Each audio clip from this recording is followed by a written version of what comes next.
Bienvenidos, bienvenidas, alumnos y alumnas a Semana 6. La semana pasada empezamos nuestro enfoque en la persona pastoral. Esta semana vamos a seguir con este tema, pero vamos a enfocar no tanto en la salud emocional y espiritual del pastor, sino en el rol de la cultura en su identidad y por eso en su práctica pastoral. El texto para esta semana es Hechos 10, pero también yo quiero añadir Gálatas 2, versículos 1 a 16, porque esa lectura clarifica la comunicación en Hechos 10. El famoso poeta Pablo Neruda tiene un poema famoso en que dice: soy pueblo innumerable. No solamente somos individuos aislados, sino en muchos aspectos somos pueblo.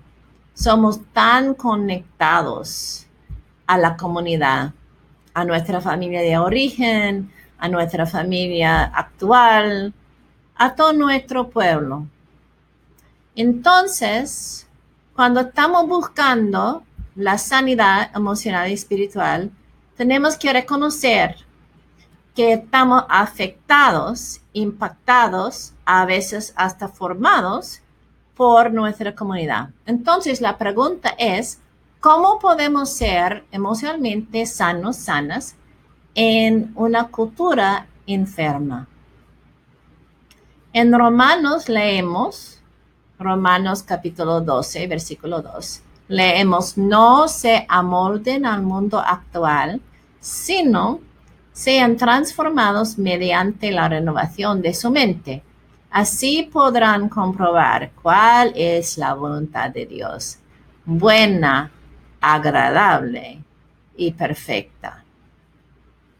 Somos afectados, impactados, formados por la cultura, pero ¿cómo podemos recibir el don de la cultura, pero no ser almodados por el mundo actual? ¿Por qué hablo de la cultura como un don? Siempre yo pienso en Mateo capítulo 9, versículo 17, en que el Señor está hablando sobre los odres, que Él dice que necesitamos odres nuevos para vino nuevo. Y parte de lo que siempre me pegó de este versículo es que ¿qué pasa si no tienen ningún tipo de odre y que pierda todo el vino? La cultura, hermanos y hermanas, es un tipo de odre. Contiene el vino puro del Evangelio, pero tiene que cambiar los odres en diferentes momentos históricos, en diferentes culturas, para contener bien el vino puro del Evangelio. Entonces, la cultura es un don, pero necesitamos relacionarnos con la cultura de una manera que de una manera libre, de una manera sagrada. Por siglos y siglos la Iglesia ha discutido la relación ideal y la relación actual, ¿no?, entre Cristo y cultura. Hay diferentes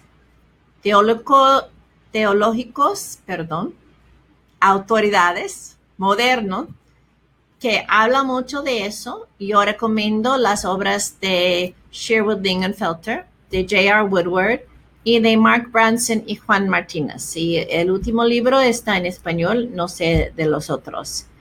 Pero el padre, por decir, de esta conversación moderna es H. Richard Niebuhr. Él escribió su libro Cristo y Cultura en 1951, pero todavía es relevante. Él habla de 5 maneras en que Cristo y cultura pueden relacionarse. Primero es Cristo contra cultura, contra los aspectos de la cultura que está en contra de él. Nosotros estamos muy familiarizados con eso, ¿no? Hay muchas iglesias que hablan de qué significa ver Cristo en contra de la cultura. Segunda estrategia es Cristo de la cultura. Y esto pasa a veces, ¿no? Cuando hablamos históricamente, especialmente de un país cristiano, que hablamos como si Cristo está parte de la cultura. Entonces, esta es otra manera de relacionar Cristo y cultura, Cristo de la cultura. También el Dr. Niebuhr habla de Cristo arriba de la cultura.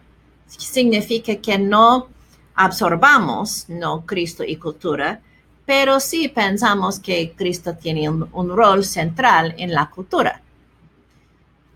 Número 4 es una relación paradójica entre Cristo y cultura. Como Cristo tiene poder, la cultura tiene poder y la relación a veces es una relación buena y que produce una cosecha buena y a veces es una relación de conflicto.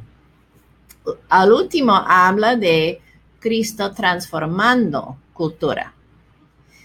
El Dr. Niebuhr dice que no hay una estrategia que es ideal.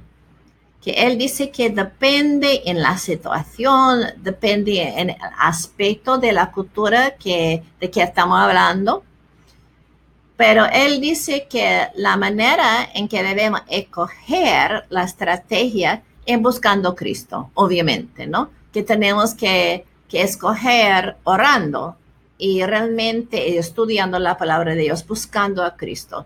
Y de esta manera vamos a asegurar lo más que podemos, que la relación entre Cristo y cultura es la relación indicada, lo que Dios quiere, adecuada.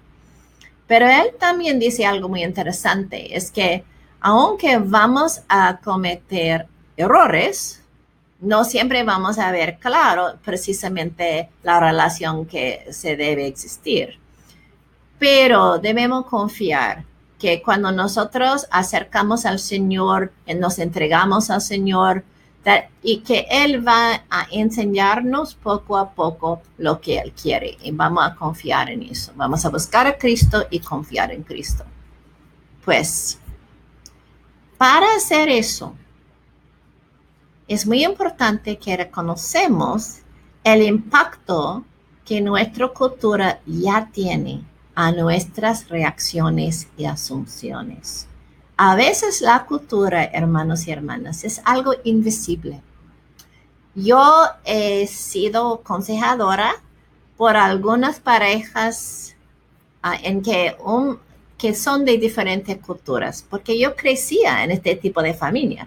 Entonces me han acercado muchas parejas de esta manera, una pareja norteamericana, una persona de la pareja norteamericana, la otra persona de América Latina, por ejemplo, pero diferentes parejas. Y siempre yo sé que es la cultura hablando. Cuando una persona dice, pero todos saben eso, esto es obvio. No, la cultura es el mar en que nadamos.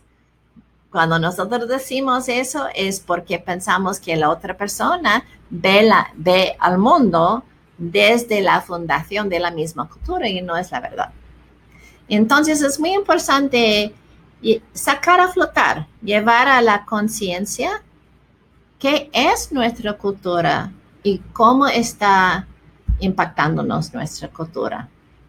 También tenemos que reconocer los aspectos sanos y enfermos de los mares de cultura en que nadamos. Y yo puse plural, mares de cultura, porque yo creo que muchos de nosotros tenemos la cultura de origen que nos impacta mucho, pero también tenemos la cultura en que vivimos y esto también tiene impacto hacia nosotros. Y tenemos que reconocer el impacto de estas diferentes culturas que nos afectan, que nos impactan, que nos forman.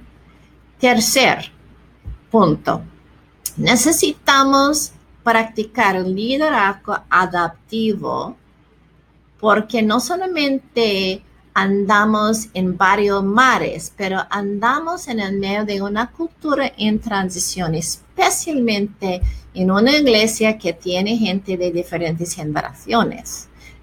Nosotros estamos ministrando en el medio de una cultura en transición y necesitamos aprender cómo aplicar el liderazgo adaptivo en este contexto.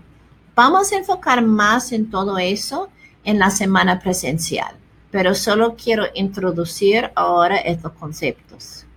Pues, cuando llegamos a Hechos y Gálatas, ¿qué estamos encontrando? Primero, estamos encontrando una situación en Hechos en que la cultura y la identidad judía han sido formados en parte por la ley de Dios.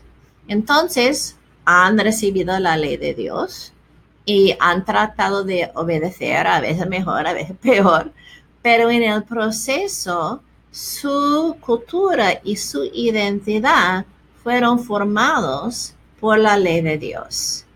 Entonces, cuando Dios hizo algo nuevo que vemos en Hechos, con haciendo abierto el reino de Dios a los gentiles, nueva realidad, el nuevo pacto que abrió a los gentiles al reino de Dios. Cuando Dios ha hecho algo nuevo, cambiando la manera en que Dios quiere que su pueblo interprete el uso de la ley en sus vidas, no solamente fue un cambio de ideas para los judíos, sino un cambio de cultura e identidad. Y por eso fue difícil, porque cambiar cultura e identidad es un proceso a veces doloroso, siempre difícil. Y hubieron tres maneras en que diferentes líderes de la primera iglesia respondieron a esta llamada a cambiar su cultura, su identidad. Pablo la abrazó, quiso la oportunidad, entró a la oportunidad 100%. Santiago y sabemos todo eso cuando no solamente leemos Hechos, sino leemos Gálatas. Es muy importante tener las dos lecturas en mano para entender todo eso. Pues, Santiago resistió. Santiago no le gustó el cambio, le costó mucho creer que fue un cambio de Dios, no quiso salir de su cultura de ninguna manera. Pedro vaciló.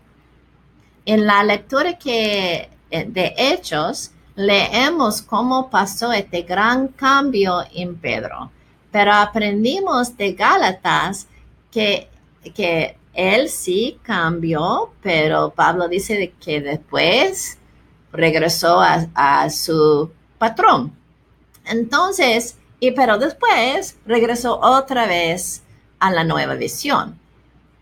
Entonces, vemos tres diferentes maneras de responder a este cambio de cultura que Dios quiso.